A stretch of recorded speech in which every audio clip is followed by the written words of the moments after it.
नमस्कार। मैं डॉक्टर जयंती त्यागी आप सबका अपने चैनल जया लिटरेचर में बहुत बहुत स्वागत करती हूँ।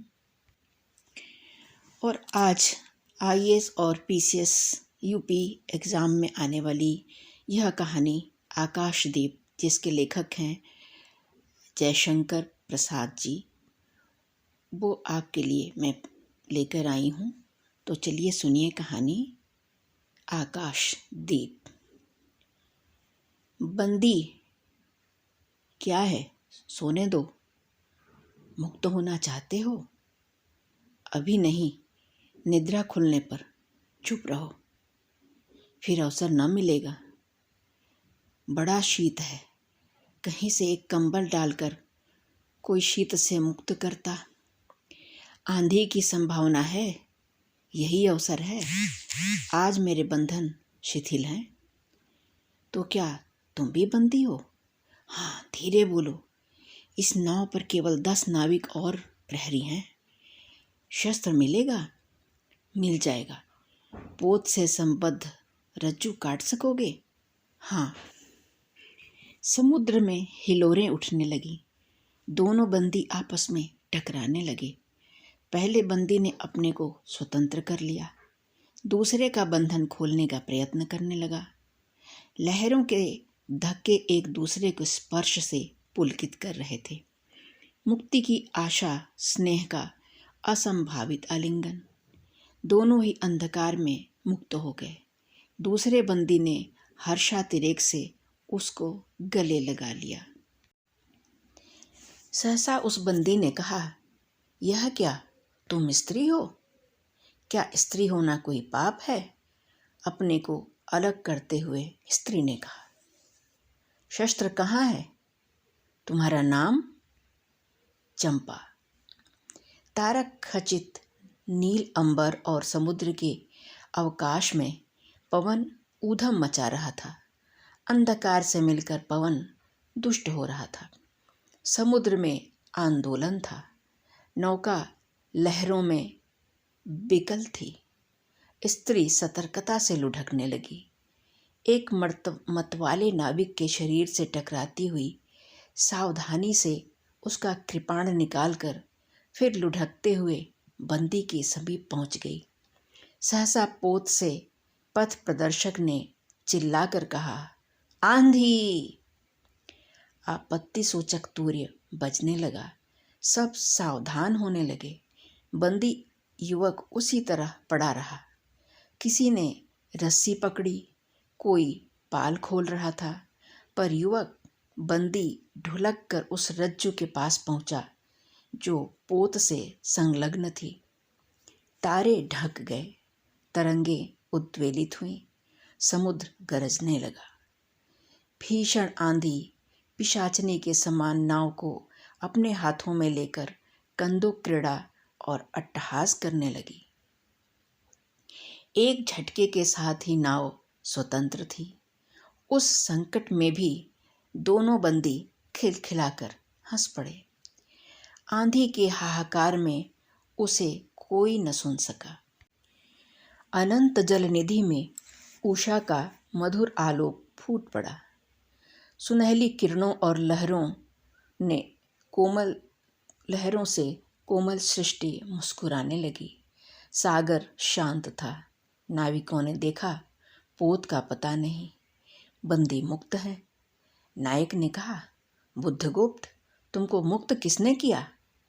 कृपाण दिखाकर बुद्धगुप्त ने कहा, इसने।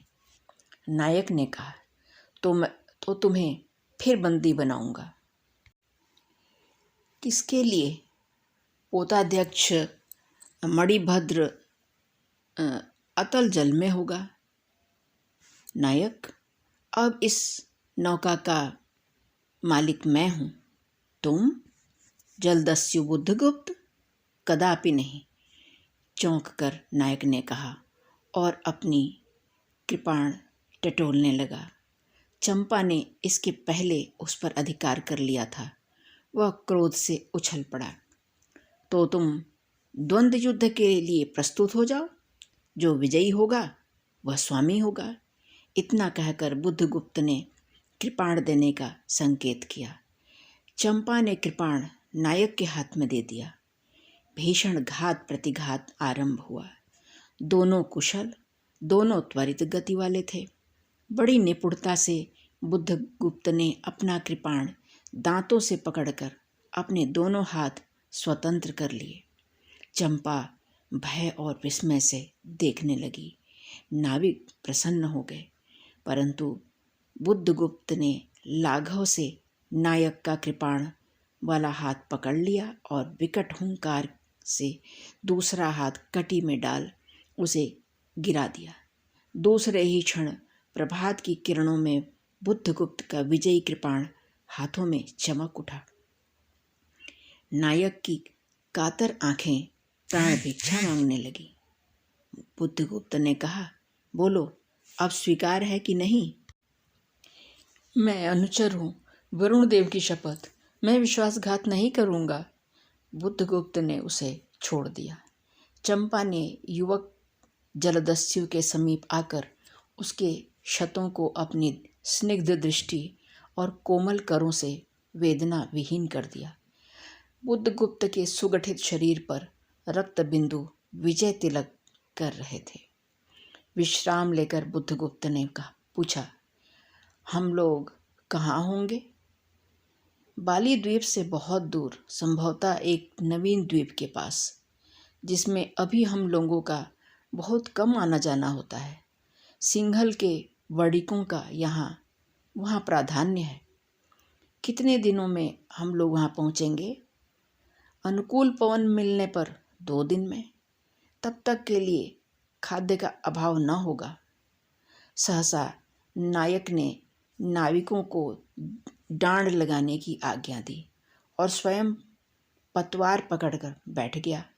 बुद्धगुप्त के पूछने पर उसने कहा, यहाँ एक जलमग्न शैलखंड है। सावधान न रहने से नाव के टकराने का भय है। तुम्हें इन लोगों ने बंदी क्यों बनाया? वणिक मणिभद्र की पाप वासना ने। तुम्हारा घर कहाँ है? जाह्नवी के तट पर।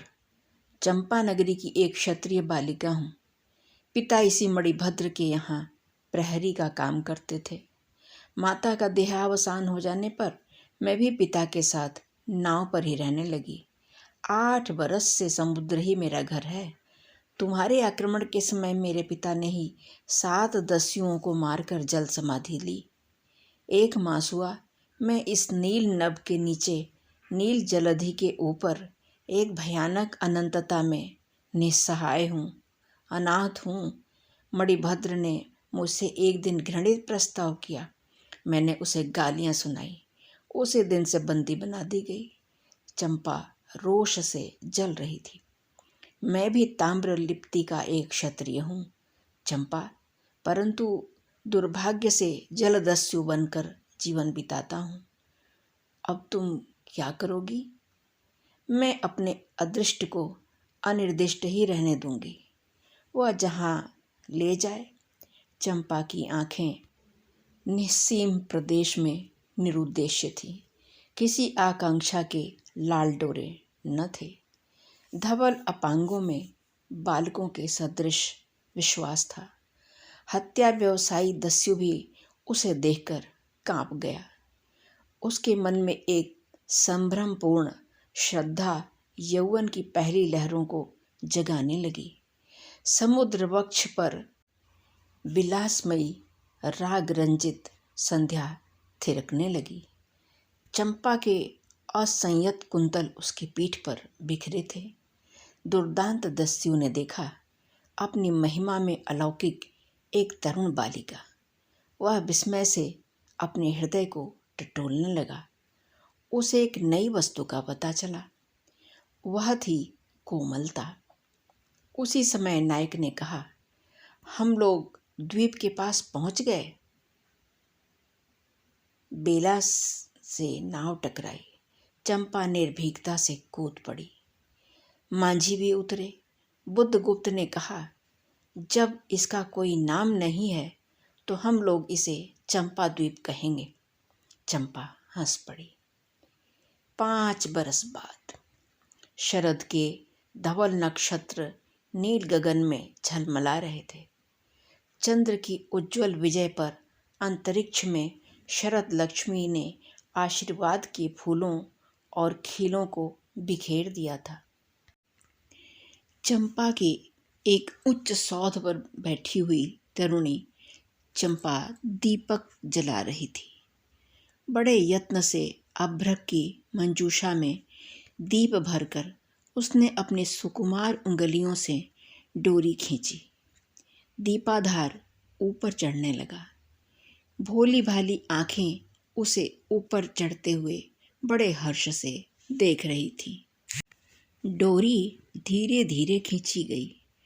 चंपा की कामना थी कि उसका आकाशदीप नक्षत्रों से हिल मिल जाए, परंतु वैसा होना असंभव था। उसने आशा भरी आंखें फिरा ली। सामने जलराशि का रजत श्रृंगार था।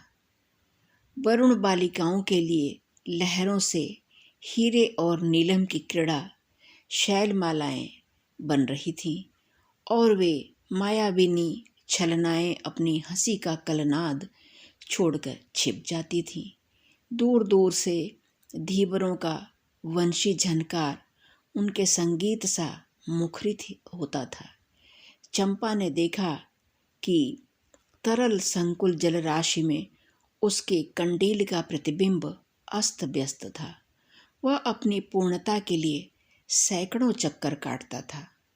वह अनमनस्क होकर उठ खड़ी हुई। किसी को पास न देखकर पुकारा, जया। एक श्यामा युवती सामने आकर खड़ी हुई। वह जंगली थी। नील नभोमंडल से मुख में शुद्ध नक्षत्रों की पंक्ति के समान उसके दांत हंसते ही रहते। वह चंपा को रानी कहती थी। बुद्धगुप्त की आज्ञा थी। महानाविक कब तक आवेंगे? बाहर पूछो तो, चंपा ने कहा। जया चली गई। दूरागत पवन चंपा के अंचल में विश्राम लेना चाहता था। उसके हृदय में गुदगुदी हो रही थी। आज न जाने क्यों वह बेसूध थी। वह दीर्घकाल दृढ़ पुरुष ने उसकी पीठ पर हाथ रखकर चमत्कृत कर दिया। उसने फिर कर कहा, बुद्धगुप्त, बावली हो क्या? यहाँ बैठी हुई अभी तक दीप जला रही हो? तुम्हें यह काम करना है? शीर्णनिधिशायी अनंत की प्रसन्नता के लिए क्या दासियों से आकाश दीप जलवाऊं? हंसी आती है। तुम किसको दीप जलाकर पथ दिखलाना चाहती हो? उसको जिसको तुमने भगवान मान लिया है। हाँ, वह भी कभी भटकते हैं, भूलते हैं, नहीं तो बुद्धगुप्त को इतना ऐश्वर्य क्यों देते? तो बुरा क्या हुआ? इस द्वीप की अधीश्वरी चंपा रानी, मुझे इस बंदीगृह से मुक्त करो। अब तो बाली, जावा और सुमात्रा का वाणिज्य केवल तुम्हारे ही अधिकार में है महानाविक। परंतु मुझे उन दिनों की स्मृति सुहावनी लगती है जब तुम्हारे पास एक ही नाव थी और चंपा के उपकूल में पणे लाद कर हम सुखी जीवन बिताते थे। इस जल में अगणित बार हम लोगों की तरी आलोक में, प्रभात में, तारिकाओं की मधुर ज्योति में थिरकती थी।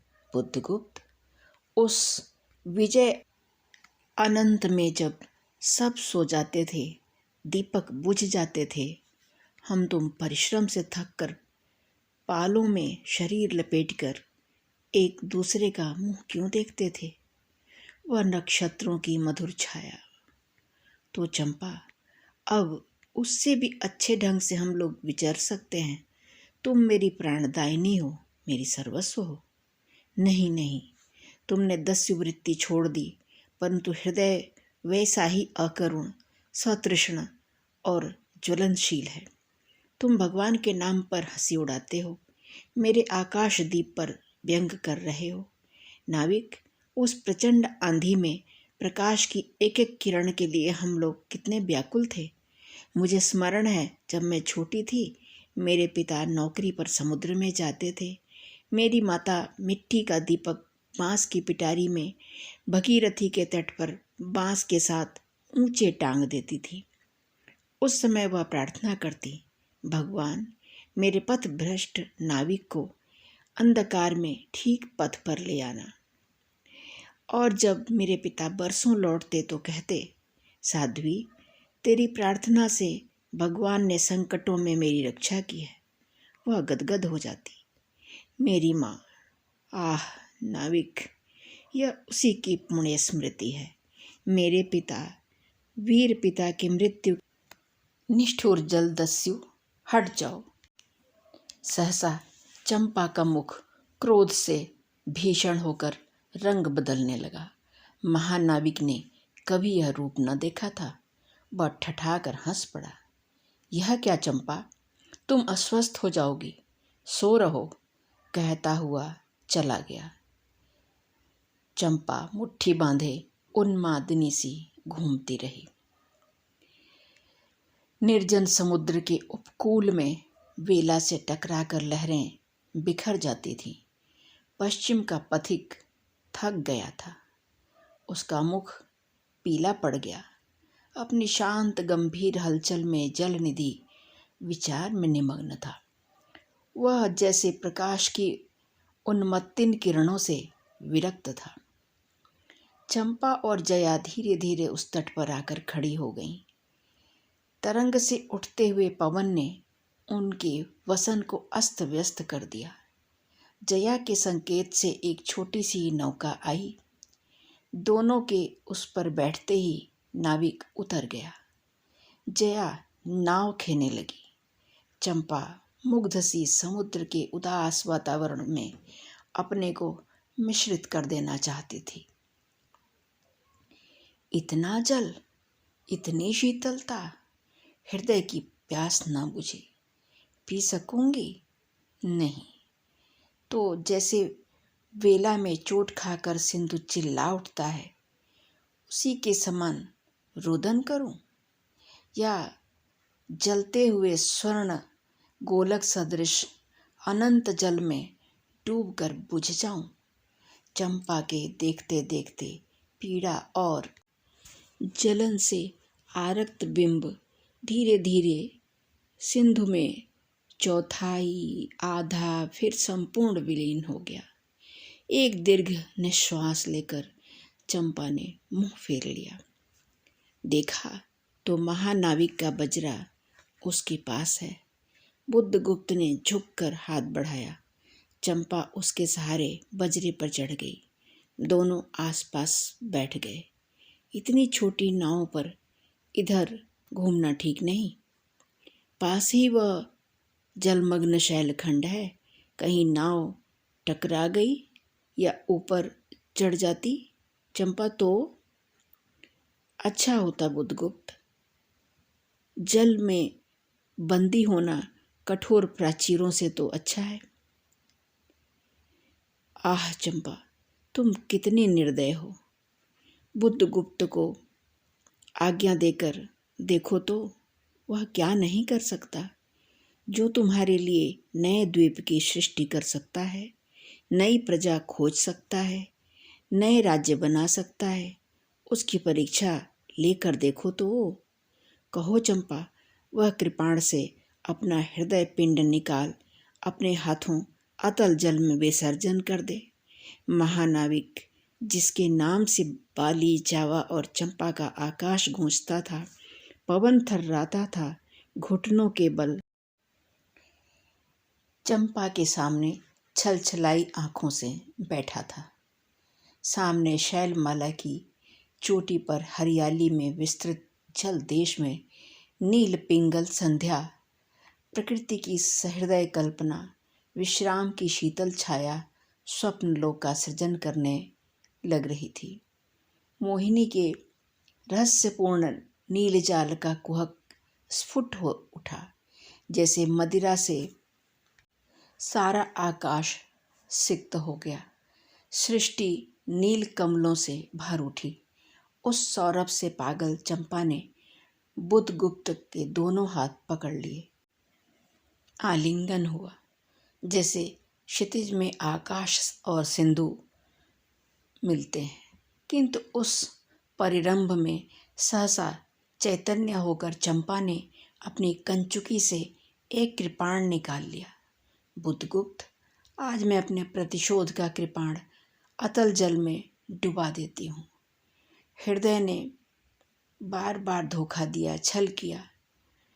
चमक कर वह कृपाण समुद्र का हृदय बेधता हुआ विलीन हो गया। तो आज से मैं विश्वास करूं, क्षमा कर दिया? आश्चर्यचकित कंपित कंठ से महानाविक ने पूछा। विश्वास? कदापि नहीं बुद्धगुप्त। जब मैं अपने हृदय पर विश्वास नहीं कर सकी, उसने धोखा दिया, तब मैं कैसे कहूँ मैं तुम्हें घृणा करती हूँ, फिर भी तुम्हारे लिए मर सकती हूँ। अंधेर है जलदस्यु, तुम्हें प्यार करती हूँ। चंपा रो पड़ी। वह स्वप्नों की रंगीन संध्या तम से अपनी आंखें बंद करने लगी थी। दीर्घ निश्वास लेकर महानाविक ने कहा, इस जीवन की पुण्यतम घड़ी की स्मृति में एक प्रकाश गृह बनवाऊंगा। चंपा, यहीं उस पहाड़ी पर संभव है कि मेरे जीवन की धुंधली संध्या उससे आलोकपूर्ण हो जाए। चंपा के दूसरे भाग में एक मनोरम शैलमाला थी। वह बहुत दूर तक सिंधु जल में निमग्न थी। सागर का चंचल जल उस पर उछलता हुआ उसे छिपाए था। आज उसी शैलमाला पर चंपा के आदिवासियों का समारोह था। उन सबों ने चंपा को वन देवी सा सजाया था। ताम्रलिपि के बहुत से सैनिक नाविकों की श्रेणी में वन कुसुम विभूषिता चंपा शिविकारूढ़ होकर जा रही थी। शैल के एक ऊंचे शिखर पर चंपा के नाविकों को सावधान करने के लिए सुदृढ़ दीप स्तंभ बनवाया गया था। आज उसी का महोत्सव है। बुद्धगुप्त स्तंभ के द्वार पर खड़ा था। शिविका से सहायता लेकर चंपा को उसने उतारा। दोनों ने भीतर पदार्पण किया था कि बांसुरी और ढोल बजने लगे। पंक्तियों में कुसुम भूषण से सजी वन बालाएं फूल उछालती हुई नाचने लगी। दीप स्तंभ की ऊपरी खिड़की से यह देखती हुई चंपा ने जया से पूछा, यह क्या है जया? इतनी बालिकाएं कहाँ से बटोर लाई? आज रानी का ब्याह है ना? कहकर जया ने हंस दिया। बुधगुप्त विस्तृत जलनिधि की ओर देख रहा था। उसे झकझोर कर चंपा ने पूछा, क्या यह सच है? यदि तुम्हारी इच्छा हो तो यह सच भी हो सकता है चंपा। कितने वर्षों से मैं ज्वालामुखी को अपनी छाती में दबाए हूँ। चुप रहो महानाविक। क्या मुझे निस्सहाय और कंगाल जानकर तुमने आज सब प्रतिशोध लेना चाहा? मैं तुम्हारे पिता का घातक नहीं हूँ चंपा। वह एक दूसरे दस्यु के शस्त्र से मरे। यदि मैं इसका विश्वास कर सकती बुद्धगुप्त, वह दिन कितना सुंदर होता, वह क्षण कितना स्पृहणीय। आह, तुम इस निष्ठुरता में भी कितने महान होते। जया नीचे चली गई थी। स्तंभ के संकीर्ण प्रकोष्ठ में बुद्धगुप्त और चंपा एक दूसरे के आमने सामने बैठे थे। बुद्धगुप्त ने चंपा के पैर पकड़ लिए। उच्छ्वसित शब्दों में वह कहने लगा, चंपा, हम तो जन्मभूमि भारतवर्ष से कितनी दूर इन निरीह प्राणियों में इंद्र और शची के समान पूजित हैं, पर न जाने कौन अभिशाप हम लोगों को अभी तक अलग किए हैं। स्मरण होता है वह दार्शनिकों का देश, वह महिमा की प्रतिमा। मुझे वह स्मृति नित्य आकर्षित करती है, परंतु मैं क्यों नहीं जाता? जानती हो, इतना महत्व प्राप्त करने पर भी मैं कंगाल हूँ। पत्थर सा हृदय एक दिन सहसा तुम्हारे स्पर्श से चंद्रकांत मणि की तरह द्रवित हुआ। चंपा, मैं ईश्वर को नहीं मानता, मैं पाप को नहीं मानता, मैं दया को नहीं समझ सकता, मैं उस लोक में विश्वास नहीं करता, पर मुझे अपने हृदय के एक दुर्बल अंश पर श्रद्धा हो चली है। तुम न जाने कैसी एक बहकी हुई तारिका के समान मेरे शून्य में उदित हो गई हो। आलोक की एक कोमल रेखा इस निविड़तम में मुस्कुराने लगी। पशु बल और धन के उपासक के मन में किसी शांत और एकांत कामना की हंसी खिलखिलाने लगी, पर मैं हंस न सका। चलोगी चंपा, पोतवाहिनी पर असंख्य धनराशि लादकर राजरानी सी जन्मभूमि के अंक में? आज हमारा परिणय हो, कल ही हम लोग भारत के लिए प्रस्थान करें। महानाविक बुद्धगुप्त की आज्ञा सिंधु की लहरें मानती हैं। वे स्वयं उस पोत पुंज को दक्षिण पवन के समान भारत में पहुंचा देंगी। आह चंपा, चलो।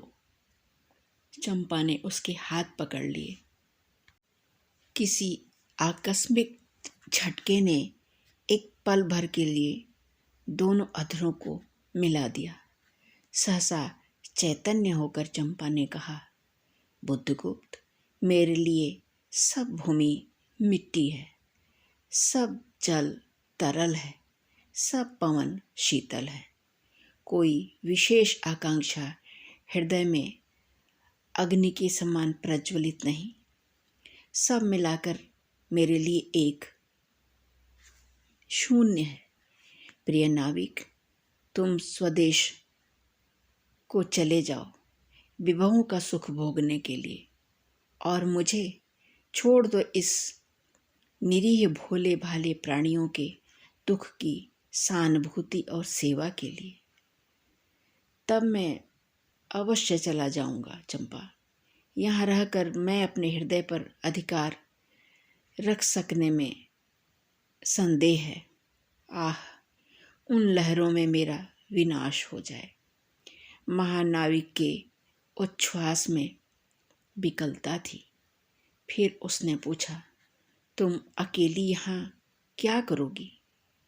पहले विचार था कि कभी कभी इस दीप स्तंभ पर से आलोक जलाकर अपने पिता की समाधि का इस जल से अन्वेषण करूंगी, किंतु देखती हूँ मुझे भी इसी में जलना होगा।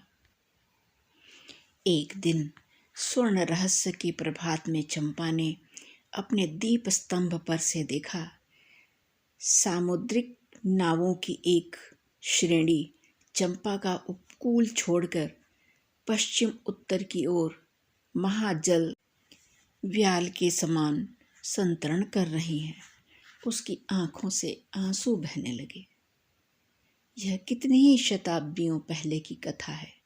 चंपा आजीवन उस दीप स्तंभ में आलोक जलाती रही, किंतु उसके बाद भी बहुत दिन दीपवासी उस माया ममता और स्नेह सेवा की देवी की समाधि सदृश पूजा करते थे। एक दिन काल के कठोर हाथों ने उसे भी अपनी चंचलता से गिरा दिया। अभी आप सुन रहे थे जयशंकर प्रसाद जी की लिखी कहानी आकाशदीप। आशा है आपको मेरा वाचन पसंद आया होगा। अगर आया है तो कृपया इसे सब्सक्राइब करें मेरे चैनल को, और अपने मित्रों के साथ शेयर करें। बहुत बहुत धन्यवाद आपका।